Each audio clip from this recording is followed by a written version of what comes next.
Halo semuanya, salam semesta, kembali lagi bersama Caster yang Ngapak.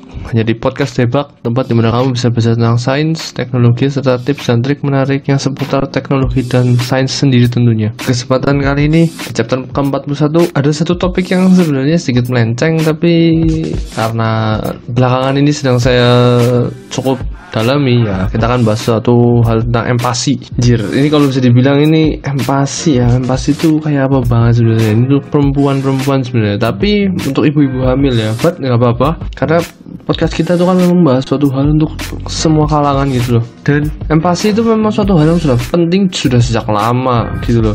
Empati atau makanan pendamping air susu ibu atau ASI gitu loh. Ya, kalau teman-teman tahu atau ibu-ibu ini tahu, kalau di toko-toko buku pasti ada sejenis-jenis buku tentang empati ini. Ya, empati itu penting sekali untuk anak-anak bayi yang dimana dikonsumsi setelah bayi itu minimal berumur 6 bulan, karena pada masa-masa itu bayi sudah mulai memiliki kemampuan pencernaan yang baik mungkin ya. Yang saya baca tuh seperti itu. Jadi ketika pencernaannya sudah mulai baik, ya akhirnya bayi sudah bisa yang namanya mengonsumsi makanan-makanan, tapi dengan catatan masih dalam bentuk yang lembut dibanding kalau orang-orang dewasa kan yang kasar udah bisa, kalau bayi belum bisa, tapi sudah bisa didampingi. Oke, terus manfaatnya apa kalau ASI ditambah empati sendiri? Ini tuh jadi ya kayak kolaborasi sebenarnya. Bisa dibilang ASI itu air susu dengan berasal dari produk ibu yang dalam artian semua nutrisi ada. Nah, empati ini melengkapinya agar ibarat kalau skor itu 100% lah. Nah, terus apa aja sebenarnya manfaatnya? Kali ini kita akan full bahas manfaat, dimana perlu diketahui dulu empati hanya untuk bayi ketika berumur 6 bulan sampai 24 bulan atau setengah tahun sampai 2 tahun. Kalau setelah itu gimana ya? Itu sudah bukan kategori empati lagi, udah memang makanan pada umumnya, anak lah. Nah, ini juga sangat berpengaruh karena perlu teman-teman ketahui atau ibu-ibu ketahui, di Indonesia itu salah satu termasuk negara yang memiliki tingkat gizi yang kadang tuh nggak sepadan gitu loh. Masih banyak anak-anak di Indonesia yang masih memiliki gizi yang kurang baik. Nah, karena itu empati diciptakan untuk meningkatkan nutrisi pada tubuh anak, terutama bayi ini, agar nantinya perkembangannya menuju sekolah atau semacamnya itu tetap stabil, lebih baik stabil gitu loh, ya kan? Ini tuh suatu bekal juga, karena menjaga segala hal yang tidak baik karena masalah malnutrisi. Nah, itu juga yang akan kita bahas, di mana studi atau penelitian mengatakan pemberian makanan yang memiliki kelompok-kelompok gizi seperti karbohidrat khusus untuk anak dari bubur, protein pada biasanya tuh olahan telur ya yang dibuat ya cukup bisa dicampur sama bubur lah. Terus ada lemak itu ya ada banyak juga sih, dan serat-serat itu penting untuk otak dan pertumbuhan anak. Oleh karena itu, empati itu pentingnya itu untuk tumbuh bayi itu gini. Ada beberapa manfaat. Yang pertama itu meningkatkan kemampuan kognitif. Kognitif pada dasarnya adalah seperti kemampuan untuk bergerak ya, mungkin ya, bergerak dan berpikir dan bertindak. Jadi tuh ketika bayi kan memiliki namanya bukan insting tapi keinginan gitu loh, kayak hasrat. Ketika lihat seseorang atau ibunya atau bapaknya itu melakukan suatu hal ya seperti makan yang terutama, otomatis nanti bayi akan berpikir secara logik agar melakukan hal tersebut.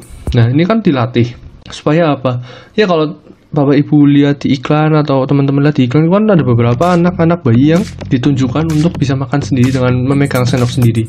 Nah, itulah kemampuan kognitif dilatih di titik tersebut agar kemampuannya tuh cenderung lebih baik dan lebih cerdas dibanding yang lain-lainnya. Itu yang pertama. Terus yang kedua itu mengurangi risiko anemia. Anemia itu termasuk salah satu penyakit yang memang bisa menyerang segala umur. Nah, cuma untuk perempuan-perempuan remaja yang sedang mengalami masa subur, ya bayi pun juga bisa. Ya dibilangnya gini, dalam artian anemia ini kan kekurangan darah, dan itu kan juga karena malnutrisi juga sebenarnya, kekurangan nutrisi gizi yang cukup. Jadi dengan tahap 6-24 bulan itu kan bayi itu kan masa-masa sangat emas dalam pertumbuhan awal. Dengan begitu, dengan adanya pemberian empati yang tepat, yang pertama tuh ya masalah-masalah anemia ini bisa teratasi. Terutama gunakan bahan makanan empati dengan tingkat zat besi tinggi, dan itu juga akan memberikan manfaat berupa mengatasi anemia agar merangsang pertumbuhan dari sel darah merah dan hemoglobin. Itu kayak gitu.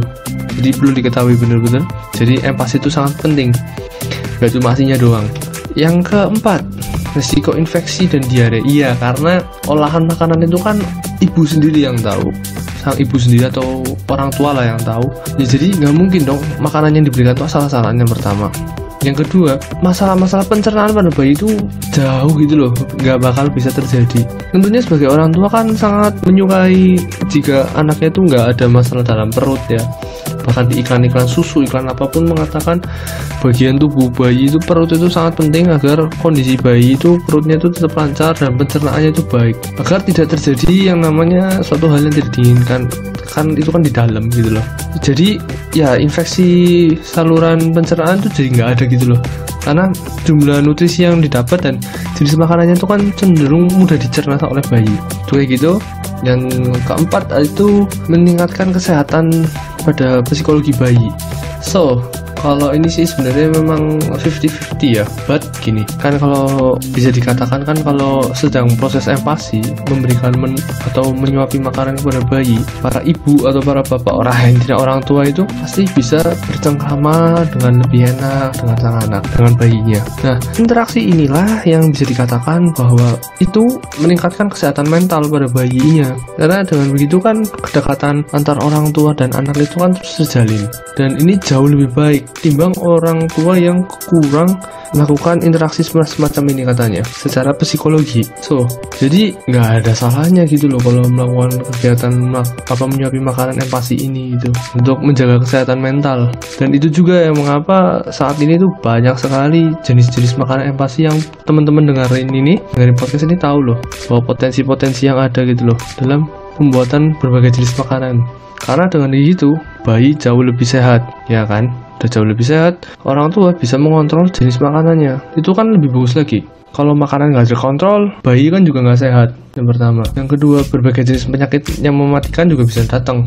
Nah, jangan lupa juga ada satu manfaat yang tidak kalah itu, yaitu mencegah adanya malnutrisi.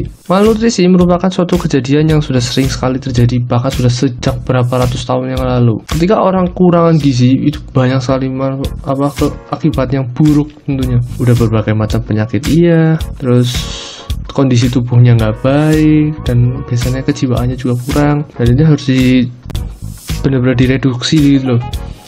Dan empati pastinya kan ada kayak olahan grup brokoli yang ditumbuk, dihaluskan, atau telur atau apa, itu kan orang tua nanti kan otomatis secara tidak langsung juga belajar apa sih yang saya dapatkan ketika saya memberikan anak saya ini. Itu tuh nantinya teman-teman para calon ibu atau para ibu yang sekarang ini nih pasti lebih tahu gitu loh. Jadi manfaatnya tuh banyak banget. Apalagi nggak mau kan kalau anak itu ketika masih di umur-umur segini tuh mengalami masalah-masalah terus dan harus masuk rumah sakit kan, itu kan merepotkan dan tumbuhnya kan jadi nggak bagus juga. Kecuali memang ada satu faktor yang kita nggak bisa hindari gitu loh. Kalau yang masih sehat-sehat aja ya harus dioptimalkan gitu loh anak, supaya ya kita kan jadi senang sebagai orang tua gitu loh. Untuk yang udah punya anak, kalau caster sih belum ya. Cuma ini penting banget nih, karena info-info tentang empati itu kadang tuh sering sekali dihiraukan gitu loh, nggak dipikirkan dengan matang, dan kadang orang tua tuh nggak terlalu yang namanya mempersiapkan. Kadang orang tua hanya beli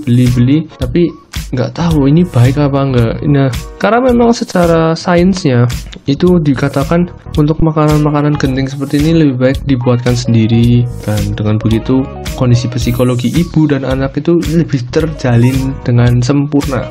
Coba bayangkan kalau yang melakukan ini tuh malah orang lain gitu loh, atau ya ibarat karyawan Anda untuk membantu anak Anda, itu kan nanti kan justru nggak akan terjalin gitu loh. Malah ya sesibuk-sibuknya Anda harus meluangkan waktu untuk anak gitu loh.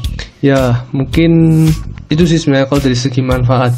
Kalau jenis makanan-makanan yang ada mungkin kita akan bahas di next chapter, tapi yang penting pendengar setia di podcast ini tahu loh bahwa ya ini sebagai orang tua itu harus mempentingkan anak yang paling utama. Oke, terima kasih sudah mendengarkan podcast ini, dan maaf kalau kali ini temanya sedikit melenceng, tapi ini sebenarnya cukup menarik karena saya memang membaca data di mana orang-orang Indonesia tuh kurang yang namanya memperhatikan gizi untuk anak, bahkan untuk orang dewasa pun kadang juga tidak terlalu memperhatikan. Karena yang penting kan kalau orang Indonesia tuh kan makan kenyang ya, padahal itu sebenarnya enggak juga. Bahkan kadang kan ada dikatakan makanlah sebelum kenyang gitu loh, itu memang ada manfaatnya. Oke, Thank you. Dan kalau teman-teman butuh konsultasi untuk masalah pemenuhan gadget, silahkan kepada saya. Mention saya di Twitter saya yang ada di thumbnail. Dengan begitu teman-teman bisa lebih dekat dengan saya dan saya bisa membantu apa yang Anda butuhkan dalam pemenuhan gadget berupa handphone, laptop, kamera, atau sebagainya ya. Thank you. Selalu jaga kesehatan dan sayangilah orang di rumah. Sampai jumpa di chapter selanjutnya. Dadah.